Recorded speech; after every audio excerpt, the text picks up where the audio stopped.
भगवंत अर्जुनाला सांगतात की मागील मुमुक्षु जे होते तीही ऐशिया जाणून माते, माते म्हणजे मला. अर्जुना, मागचे जेवढे जाणकार लोक होऊन गेले, मागचे म्हणजे सृष्टी निर्माण झाल्यापासूनचे, आपल्या वंशातले नाही, सृष्टी निर्माण झाल्यापासूनचे जे जे कोणी जाणकार भक्त होऊन गेले त्यांनी मला जाणलं आणि मगच भक्ती केली. अशी अर्जुना तू ज्या दिवशी करशील त्या दिवशी तुझ्या जीवनाचं सार्थक होईल. मग जर भगवंत अर्जुनाला हे सांगतात मग आता अर्जुन आहे का? आहे का? आता अर्जुन आहे सोबत? नाही ना. पण अर्जुनाला निमित्त केलं, अर्जुनाला सांगितलं, अर्जुना तेली व्याजे गीता प्रकाशोनी श्रीराजे, हे संसारा एवढे थोर ओझे फिरलेले जगाचे. अख्ख्या जगाला हे भगवंताचं भक्तीविषयीचं ज्ञान कळावं, आत्मस्वरूपाची ओळख व्हावी, आपल्या जीवनाचं कल्याण व्हावं, देव आणि आपण याचा काय संबंध आहे हे समजावं. आणि म्हणून भगवंताने अर्जुनाला निमित्त मात्र केलं. कारण कारणाशिवाय कार्य घडत नाही. कुठल्याही कार्य घडायला काहीतरी कारण असतं. आता आजही हे प्रवचन ठेवायला काहीतरी कारण आहे, म्हणून प्रवचन आहे आणि म्हणून तुम्ही समोर बसलेले आहात. तसे तुम्ही पण जगामध्ये आहात, मी पण जगामध्ये आहे, सगळं काही जगामध्ये आहे, पण कारणाशिवाय कार्य घडत नाही. आणि म्हणून भगवंताने अर्जुनाला निमित्त मात्र केलं आणि सांगितलं की मागच्या सर्व जाणकार लोकांनी मला जाणून भक्ती केली आहे, तशी तुला करावी लागेल. अर्जुनाला 18 योग सांगितले, 18 अध्याय सांगितले, परंतु प्रत्येक योग सांगितल्यानंतर अर्जुनाने देवाला म्हणावं, देवा हा जो योग तुम्ही मला सांगितलाय तो खूप कठीण आहे, आचरण करण्यास खूप कठीण आहे.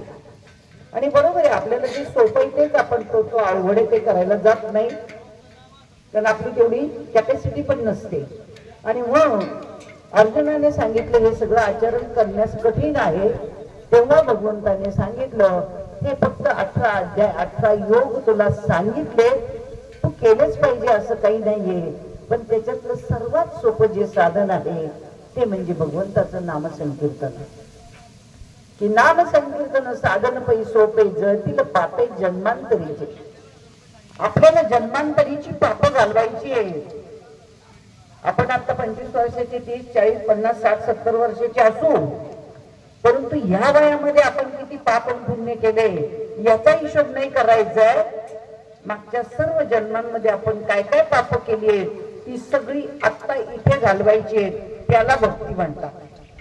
देवाला हळदी कुंकू व्हायचंय, गुलाल व्हायचाय, हार घालायचाय, सत्यनारायण करायचंय आणि पूजा अर्चा करायची किंवा व्रत वैकल्य करायचे, उपास तापास करायचाय, एखादा खूप खडतर व्रत करायचे, पायात चप्पल न घालता नवरात्र करायचे, याला भक्ती मार्गामध्ये मान्यता नाही.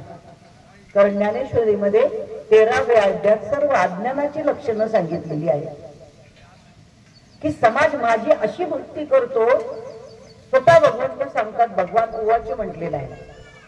भगवंताच्या मुखातले शब्द आहे, स्वतः भगवंत सांगतात, मला शरीर नाही तरी लोक मला वस्त्र घालतात, मला गळा नाही तरी लोक मला दागिने घालतात, मला नाक नाही तरी मला उदबत्तीचा आणि पदार्थाचा वास देतात, मला कपाळ नाही तरी मला गंध लावतात. सगळं वर्णन केले. मला शरीरच नाहीये कारण मी देहधारी नाहीये. मी अव्यक्त निराकार नाही जे आकार, जे तुनी चरणी अचर हरिसी भजे. मी निर्गुण निराकार वस्तू आहे. मला आई बाप नाही, बहीण भाऊ नाही, शरीर नाही, काहीच नाही, तरी सुद्धा लोक जे आहेत ते आकाराची भक्ती करतात. आणि आकार हा निर्माण केलेला असतो, कोणीतरी घडवलेला असतो आणि आकार हा नाश पावणारा असतो. हे जगामध्ये जेवढं काही दिसतंय ते सगळं आकाराला आलेलं आहे आणि जो आकाराला येतो तो नाश पावतो. उपजे ते नाशे आणि पुनरुत्ती दिसेल. माठ तयार केला तो नाश पावणारे, भांडी तयार केली ती नाश पावणारे, हे पीक दिसतंय हे सुद्धा नाश पावणारे, तुम्ही ती टाकी बांधली ती नाश पावणारे, घर नाश पावणारे, सगळं सगळं डोंगर नद्या नाले सगळं नाश पावणारे, जे जे आकाराला आलं ते नाश पावणारे. आपल्या अंगावरचे जे दागिने आहेत ते पहिल्यांदा सोनं होतं, परंतु ते बोटामध्ये घालण्यासाठी केलं म्हणून त्याला अंगठी नाव दिलं, गळ्यात त्याला मंगळसूत्र, चेन, काहीतरी नेकलेस नाव दिलं, हातामधल्याला पाटल्या बांगड्या नाव दिलं, कारण त्याला आकार प्राप्त झाला आणि म्हणून त्या आकाराला नाव दिलं. ते नाव ओळखू येण्यासाठी, तो दागिना ओळखू येण्यासाठी, ती वस्तू ओळखू येण्यासाठी. अनादिकालापासून त्याला वाटीच म्हणतात, त्याला ग्लासच म्हणतात, त्याला फुलपात्रच म्हणतात, त्याला तांब्याच म्हणतात. तुम्ही आता त्याचं नाव बदलू शकत नाही. बदलू शकता तुम्ही? म्हटले नाही आता फुलपात्राला कपच म्हणायचं, कुणी ऐकेल का? ते म्हणते तुम्ही बावडच झाले का, त्याला फुलपात्रच म्हणतात. मग जे अनादिकालापासून चालत आलेलं आहे त्याचं जे नाव प्राप्त झालेलं आहे ते आकाराला प्राप्त झालेलं आहे, आणि आकार हा नष्ट होणार आहे. आणि तुम्ही आपण ज्याची भक्ती करतो तो आकाराला आलेला आहे. कोणाची भक्ती करतो आपण? सोमवारी महादेव, मंगळवारी देवी, बुधवारी पांडुरंग, गुरुवारी दत्त, शुक्रवारी देवी, शनिवारी मारुती आणि रविवारी सूर्य. 7 दिवस आहेत म्हणून आठवड्याभर आमचा रोज देव बदलतो. तुम्ही सांगा, तुम्ही सोमवारी महादेवाच्या मंदिरात गेले तर चांगलं वाटतं नाही का? पण जर का तुम्ही मंगळवारी जर महादेवाच्या मंदिरात गेले तर तुम्हाला मान्य आहे का? तुम्ही जर कोणी चालले तर त्याला म्हणतील बावळट झाले का, सोमवार कालच होऊन गेले, आज कुठे जातात का महादेवाला? म्हणजे आमच्यातच किती भेद आहे. सोमवारीच महादेवाला जायचं, मंगळवारीच देवीला जायचं, हे तुम्ही आपण तयार केलेल्या संकल्पना आहे, तुम्ही आपण तयार केलेली नियमावली आहे. आपल्या मनाची नियमावली नको. कर्मनो मार्ग गेला तो तेथेची मुकला, हरिपाठी स्थिरावला तोची धन्य. मनाच्या मार्गाने एक गाव सुद्धा सापडणार नाही, तर तुम्ही आपण भक्ती सुद्धा मनाने करून चालणार नाही. आता जुन्नरला यायला जर तुम्ही म्हटले नारायणगाववरून या किंवा त्या मधल्या रस्त्याने या, हा जो रस्ता आहे तो GPS दाखवते, त्याच रस्त्याने जर आपण गेलो तर ठीक आहे. पण एखादा म्हटलं नाही औरंगाबाद वरूनच जा, येईल का जुन्नर? नाही येणार. कोणी म्हणेल पंढरपूर वरूनच जा, ते तुझं मत आहे, नाही येणार त्या गावावरून ते गाव. मग हे जसं लावून दिलेलं आहे, नवे नवे रस्त्यावरची महिला ते दगड आहेत आणि त्या दगडावरती लिहिलेलं आहे 110 kilometre Pune, 110 kilometre Aurangabad, 250 kilometre Mumbai लिहिलेलं आहे की नाही? आणि मग त्या दगडावरती लिहिलेलं आपण वाचतो आणि त्याप्रमाणे गाडी चालवतो आणि त्या दिशेने जातो आणि बरोबर 110 किलोमीटर वरती पुणे येतो. आणि मग त्या दगडावरती 0 असतं आणि तो दगड सांगतो आता तुमचा प्रवास संपला, आता पुणे आलं.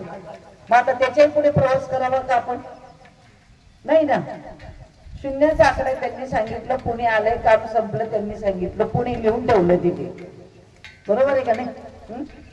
आता पूर्वी दगड होते, पण आता सरकारने मोठे मोठे बोर्ड लावलेत नाही का वरती, हिरव्या रंगाचे बोर्ड आहेत आणि त्याच्यावरती पांढऱ्या अक्षरांनी लिहिलेले.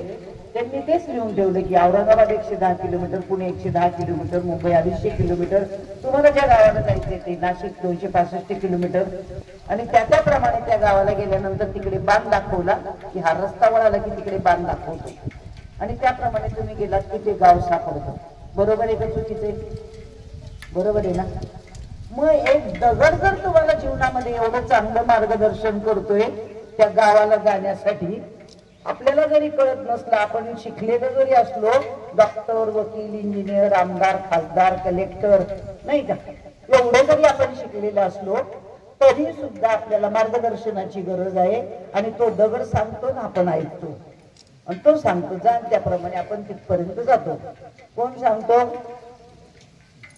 कोण? दगड. दगड सांगतो ना, आपण ऐकतो. मग एक जिंदगीतला प्रवास करण्यासाठी दगड सांगतो, वरचा पत्र्याचा बोर्ड सांगतो आणि आपण त्यांचं ऐकतो. आपल्याला कधी कळणार? आयुष्य संपत चाललं ना. 40 गेले, 50 गेले, 60, 70, 80, 90, काही काही म्हणतात आमचं वय 110 झालं, 115 झालं. अहो झालं, बरोबर आहे, पण एवढं जगून केलं काय? काय केलं एवढं जगून? काही कळलं नाही का? स्वतःच्या स्वरूपाची ओळख झाली, मी कोण आहे कळालं? मी स्त्री नाही, मी पुरुष नाही, मी डॉक्टर नाही, मी वकील नाही, मी इंजिनियर नाही, मी कोण आहे? अहम ब्रह्मास्मी. आपलं जे स्वरूप आहे ते अहम ब्रह्मास्मीच आहे. एवढं मोठं व्यापक भरलेलं आहे की जगामध्ये ब्रह्म दिसे उघडे. एवढे व्यापक आपण भरलेलो आहोत आणि किती व्यापक भरलेलो आहोत हे सांगण्यासाठी मग ज्ञानेश्वर महाराजांच्या जीवनामध्ये जी घडलेली कथा आहे ती आपल्याला दृष्टांत म्हणून सांगतात की ज्या चांगदेव महाराजांनी मेलेली प्रेत जिवंत करावी. आपण सगळ्या गोष्टी ऐकलेल्या आहेत नाही का. चांगदेव महाराज मेलेली प्रेत जिवंत करत होते. समाधीला बसायचे. गावामध्ये जेवढी माणसं मरत होती तेवढी त्यांच्या समोर आणून टाकली जायची आणि थोड्या वेळाने ते समाधीतून उठल्यानंतर सगळ्या प्रेतांना जिवंत करायचे आणि तेवढी माणसं घरी जायची परत. किती छान होतं नाही का. असं जर आपल्या काळात असतं तर कोणाचे 10वी झाले नसते, 12वी झाले नसते, वर्ष श्राद्ध झालं नसतं आहे की नाही. असं जर बाबा असतात तर नाही का. पण नाहीये ना, नाहीये. पण ते सुद्धा खोडून काढलं. हे सगळे मार्ग आमच्या ज्ञानेश्वर महाराजांनी खोडून काढले. आणि ज्ञानेश्वर महाराजांचं वय किती होतं? अवघ 16 वर्ष. महाविष्णूचा अवतार सखा माझा ज्ञानेश्वर. त्या ज्ञानेश्वर महाराजांनी सगळे मार्ग खोडून काढावे. बाबांनो तुम्ही बावळासारखं या मार्गाने चाललात. हा मार्ग नाहीये भक्तीचा. त्रिवेणी संगमी नाना तीर्थे भ्रमी चित्त नाही नामी तरी ते व्यर्थ. आणि तुम्ही नद्यांमध्ये जाताय, आंघोळ करताय. आता कुठं पण लोक प्रयागला जात होते. कशाला जात होते? आंघोळ करायची. कशासाठी करायची? पाप घालवायला नाही का. एवढं सोपं. इथं भरमसाठ पाप करायचे जाऊन नदीत डुबकी मारली की पाप गेले. एवढं सोपं. एवढं जर सोपं असतं एवढी ज्ञानेश्वरी लिहून ठेवायची काही गरज नव्हती ना. महात्म्यांना अवतार घ्यायची पण गरज नव्हती ना. त्यांनी एका वेळी ज्ञानेश्वरी लिहून ठेवली असती. आयुष्यभर लागत तेवढी पाप करा आणि एकदा नदीत जाऊन डुबकी मारा, काम संपली. किती सोपं होतं. ज्ञानेश्वरी संपली, हरिपाठ संपला. एवढा बावळटपणा नाही केला हो त्यांनी.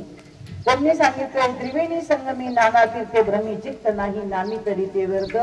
बावळटांनो नदीत जाऊन कधी तुमचे पाप जातील का? कधीच जाणार नाही. मग ती पाप धुण्यासाठी तुम्हाला काय करावं लागेल तर नाम संकीर्तन साधन पै सोपे जळतील पापे जन्मांतरीचे. भगवंताचं नामस्मरण करावं लागेल. पुन्हा सांगितलं योग याग विधी येणे नोहे सिद्धी वायाची उपाधी दंभ धर्म. योग याग विधी जर तुम्ही करत बसलात तर तुमचं काय होईल? क्रोध वाढेल. योग याग विधी म्हणजे काय? आता बरेच महाराज आपल्याला पाहायला दिसतात. कोणी पाण्याखाली तपश्चर्या करतं, कोणी पाण्याच्या वरती करतं, कोणी तरंगतं, कोणी इकडे गुप्त होऊन तिकडे प्रकट होतो. हे कोणाला एखाद्याला जमेल.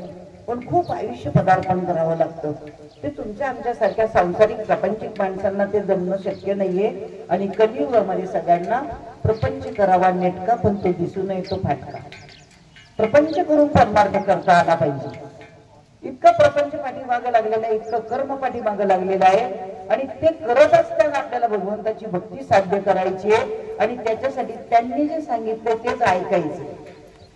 इथं वडील जे जे करती तया नाम धर्म ठेवी. वाडवडिलांनी जे केलेलं आहे ना तेच आपल्याला करावं लागेल. त्याला धर्म म्हणतात.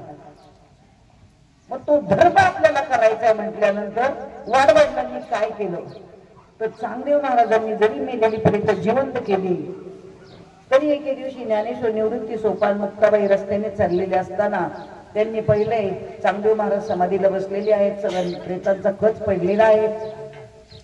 मुक्ताबाईने विचारले